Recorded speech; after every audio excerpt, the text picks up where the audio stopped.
எல்லாருக்கும் நமஸ்காரம். அடியேன் மகா பெரியவா தாசன். இன்னைக்கு பார்க்க போகிறது குரு மகிமைகள். குரு மகிமைகள் அப்படின்ற தலைப்பில் நம்ம இன்னைக்கு மகா பெரியவா நடத்தின ஒரு அற்புதமான நிகழ்வை பற்றி பார்க்க போகிறோம். மகா பெரியவாளுக்கு கோடிக்கணக்கான பக்தா இருந்தான். அப்படிப்பட்ட பக்தாரோட வாழ்க்கையில் மகா பெரியவா நடத்தின நிகழ்வு பற்றி தான், அற்புதம் பற்றி தான் இன்னைக்கு பார்க்க போகிறோம். ஒரு பக்தர் சென்னையில் இருந்தார். அவர் ரிட்டையர்மெண்ட் ஆகிட்டார். அவருக்கு வயசு 80. அவர் பொன்னாத்தில் தான் ஸ்டே பண்ணியிருந்தார். அவருக்கு மனைவி கிடையாது. அவருடைய ஒய்ஃப் தவறிட்டாங்க. அவருக்கு வயசு 80ன்றதால அவருக்கு ரெகுலராக ஏதாவது நோய் வந்துகிட்டே இருந்தது. உடம்பு படுத்திக்கிட்டே இருந்தது. அவரால் ஒன்றுமே முடியலை. அவருக்கு ஒரு ஆசை, மகா பெரியவாளை தரிசனம் பண்ணணும். ஆனால் அவருக்கு வயசு 80. அவரால் பஸ்ஸில் ஏறி இறங்கி ரொம்ப சிரமம். கை கால் நிறைய ஆல்ரெடி இருந்துருக்கு. சரி, தனியாக கார் வச்சுட்டு போகலாம் அப்படின்னு பார்த்தா வசதி குறைவு தான் அவருக்கு. அதனால் அவரால் அதுவும் கார் வச்சுட்டு போகவும் முடியாது.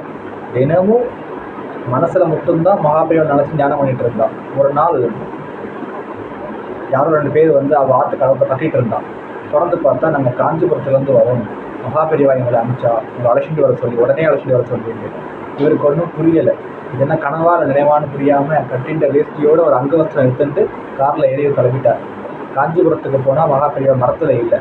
அவர் காமாட்சி தரிசனத்துக்காக பெரியவா போயிருந்தான். எங்கள் வயசானவரை கூட்டிகிட்டு வந்த அன்பர் இருக்கார்ல, அவர் சொன்னார், நம்மளும் காமாட்சி கோவிலுக்கு போகலாம், மகாபெரியவா அங்கே தானே இருக்காங்க, அங்கேயே பார்த்துடுவோம், காமாட்சியும் பார்த்தா மாதிரி இருக்குமே. அதற்கு இந்த வயசானவர் இல்லை, ஃபஸ்ட்டு பெரியவா தரிசனம் தான், அதுக்கப்புறம் தான் மற்றதெல்லாம் சொல்லியிருக்கான்.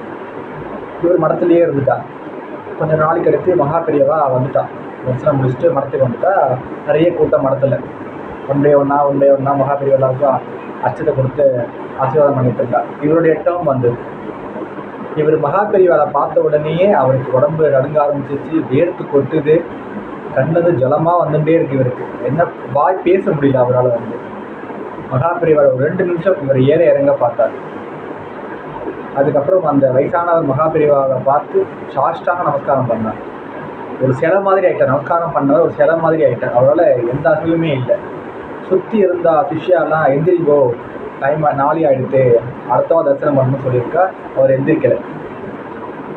ஸோ மகாபெரியவா என்ன பண்ணான்னா, ஒரு காஷாய உடையை எடுத்து அவர் மேலே போடும்போது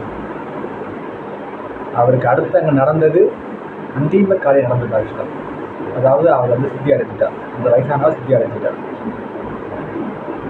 மகாபெரியவா சன்னிதானத்தில் மகாபெரியவா ஆசீர்வாதம் வாங்கி கொண்டு அவர் சன்னிதான சித்தி அடைஞ்சது எவ்வளோ பெரிய புண்ணியம். ஆக்சுவலாக இவருடைய கடைசி காலம்